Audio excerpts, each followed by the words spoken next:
Assalamualaikum warahmatullahi wabarakatuh. Selamat siang, mau menjelang sore. Ya,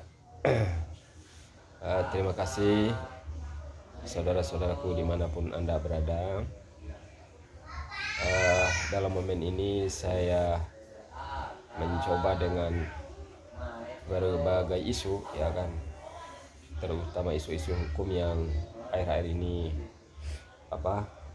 berkembang menjadi isu-isu nasional, ya, terkait dengan persoalan-persoalan 7 tahun yang lalu kalau nggak salah itu putusan si Jessica. Nah, tiba-tiba di 2023 ini rame dibicarakan. Tentu ini sebagai instrumen, ya, orang-orang baik di bidang hukum, ahli hukum gitu kan, dalam rangka untuk mengevaluasi atau menganalisa sejauh mana proses hukum itu, karena tentu bagaimanapun kalau pendekatan filosofis, ya, pendekatan sosiologis, pendekatan antropologi, bahwa yang dihukum itu adalah manusia gitu kan. Meskipun itu berbagai dugaan, ya, karena bagaimanapun ketika sudah putusan, sudah inkrah, sudah berkekuatan hukum tetap, itu nggak bisa diapa-apain lagi karena itu adalah produk sistem, ya. Nah, paling tidak mungkin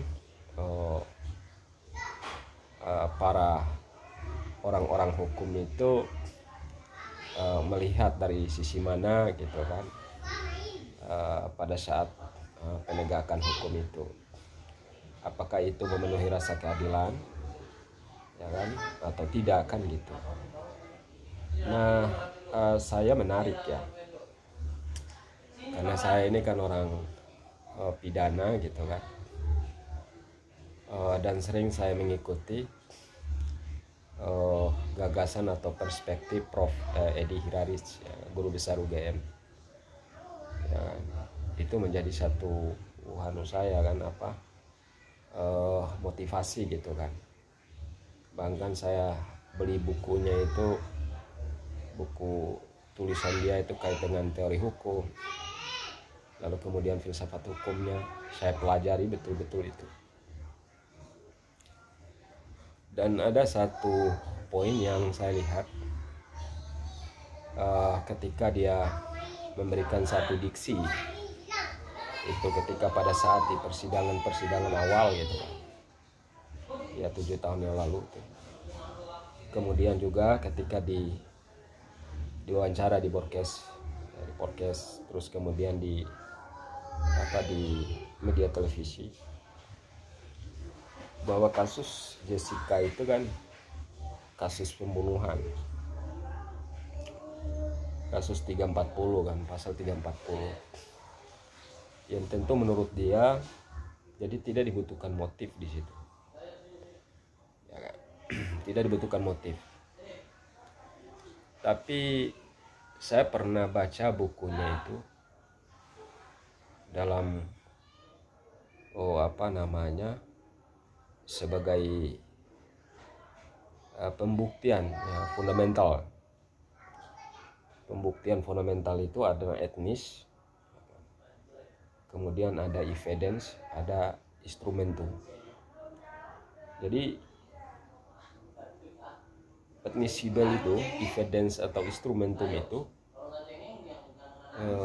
jadi ada fakta, ya kan, yang harus digali, yang harus betul-betul dianalisa secara akademis, ya kan, sesuai dengan keahlian keilmuannya yang mumpuni. Lalu kemudian instrumentum itu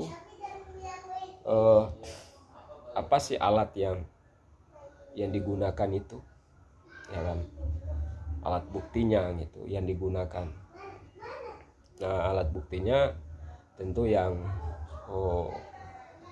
yang beredar gitu kan, dan pada saat dibuktikan dalam persidangan itu kan kopi sianida kan, yang diduga bahwa saya pakai diduga saja kan, karena ini kan muncul isu gitu kan, walaupun ini sudah keputusan inkrah, tapi saya mencoba dengan keilmuan yang saya ikuti, yang saya pelajari dari Prof Edi gitu kan. Mohon maaf Prof Edi, karena saya kagumi ya, Prof gitu kan. Saya banyak menjadi hal-hal keilmuan akademis Prof itu saya ikuti. Jadi itu. Lalu kemudian di dalam faktum itu di dalam pasal 340 itu kan ada motivasi. Ada motivasi, ada perbuatan, lalu kemudian ada akibat hukumnya. Nah, kalau kita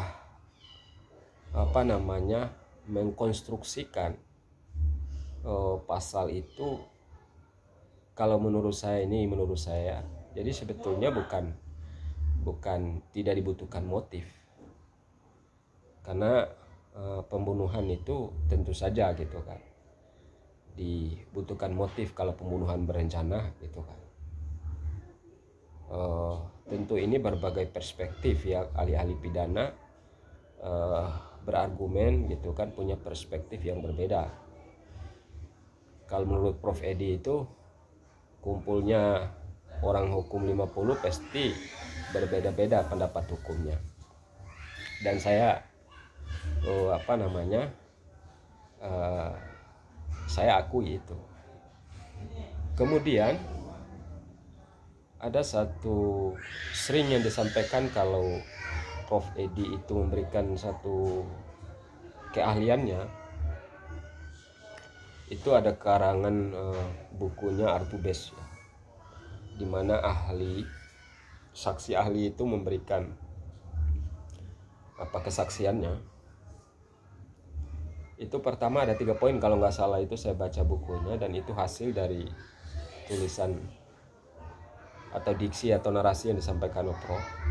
Yang pertama itu, ahli itu harus melakukan pemeriksaan, ya kan, baik itu tersangka maupun yang korban. Jadi itu betul-betul diperiksa, ya kan. Nah, kemudian yang kedua tadi, ya kan, delik instrumentumnya itu, ya kan, alat yang digunakan untuk kejahatan itu sehingga mengakibatkan hukum, tentu itu kan harus jelas gitu. Nah, bagaimana kalau bukunya Artubes itu yang sering Prof sampaikan, apakah dari seluruh saksi ahli itu sudah melewati tahap-tahap proses atau mekanisme itu? Nah, itu yang menjadi pertanyaan kita. Nah, sehingga kan tidak menjadi buyers ini kan, tidak menjadi konsumsi bagi publik, ya kan, multitafsir, prujudis, ya kan. Tentu ini harus betul-betul gitu kan, clear. Saya itu udah lama juga ini ingin menyampaikan berbagai persoalan-persoalan ini. Jadi itu satu, ya kan. 2 itu tadi pendapat dalam bukunya Artubes. Lalu kemudian ada satu hal yang sering disampaikan oleh Prof itu, bahwa hukum pidana itu asas ya, in criminalibus probationis esse luce clariores. Jadi bukti-bukti itu harus terang seperti cahaya. Itu hukum pidana itu, sering itu Prof sampaikan itu. Nanti tinggal korelasikan apakah dalam kaitan dengan kasus kopi sianida itu, apakah seperti diksi yang dibangun oleh atau perspektif yang dibangun oleh Prof Edi seperti itu atau gimana gitu. Lalu kemudian ya kan itu dalam bukunya si Guy Tweet ya kan, are not ifros gitu. Jadi harus bukti itu harus sesuai dengan kenyataan atau fakta gitu, tidak dengan asumsi-asumsi atau prejudice gitu kan. Dan itu yang disampaikan oleh Prof. Dan itu sampai hari ini saya menjadikan satu keilmuan saya itu ya kan. Baik itu saya ketika saya melakukan profesi sebagai advokat gitu kan, dan diskusi-diskusi dengan teman-teman selalu itu. Nah tentu kemudian apakah tiga hal tadi mohon maaf saya agak bilang kira-kira gimana kalau kita korelasikan dengan kasus ini gitu kan, kasusnya Kopi Siniga atau Jessica. Nah artinya saya tidak punya kewenangan ya, cuman ini kan sebatas kita sebagai orang hukum itu tentu sangat mahfum gitu kan. Ketika ini tidak relevan ya dengan keilmuan kita, tentu kita memberikan satu pandangan gitu, sehingga nanti itu kira-kira gimana gitu, karena banyak hal yang harus kita pikirkan kan begitu. Nah makanya saya tadi itu kalau seperti itu, karena kalau Prof Edi itu ya apalagi semangat atau pendekatan undang-undang nasional kita itu yang mungkin sebentar lagi akan berlaku, itu kan restoratif justice. Ya tentu restoratif justice ini kan harus dipikirkan ke depan.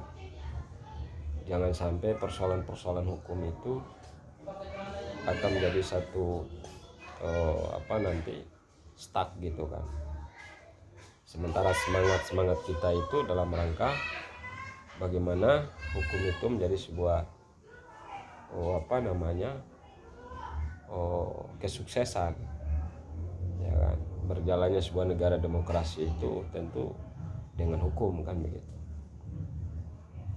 Ini itu yang tentu saya ini ke dalam YouTube ini gitu kan. Saya ingat aja udah berapa lama ini saya coba gitu kan, dengan keilmuan terus saya baca sebagai referensi bukunya Prof Edi, karena saya sangat luar biasa sama beliau gitu kan, guru besar UGM itu. Saya termotivasi gitu kan, karena saya lihat mungkin di Indonesia itu yang luar biasa gitu kan, beliau itu dengan keilmuannya sangat mumpuni. Nah cuman monggo juga gitu, karena kita mencoba mendudukkan persoalan itu agar relevan nggak kira-kira kan gitu, sehingga kita mampu gitu kan memberikan satu solusi gitu kan. Ketika saya lihat ini kan banyak hal ya kan, asumsi atau perspektif dari pihak-pihak netizen dan lain sebagainya itu memberikan ya seolah-olah bahwa kasus ini nih tidak transparan dan lain sebagainya. Mungkin di proses awalnya atau bagaimana, saya tidak masuk pada wilayah itu. Cuman ini saya hanya sekedar menyampaikan saja dengan keilmuan terus hasil bacaan saya dari tulisan atau diksi dari Prof Edi. Jadi mungkin itu aja kali. Terima kasih banyak. Assalamualaikum warahmatullahi wabarakatuh.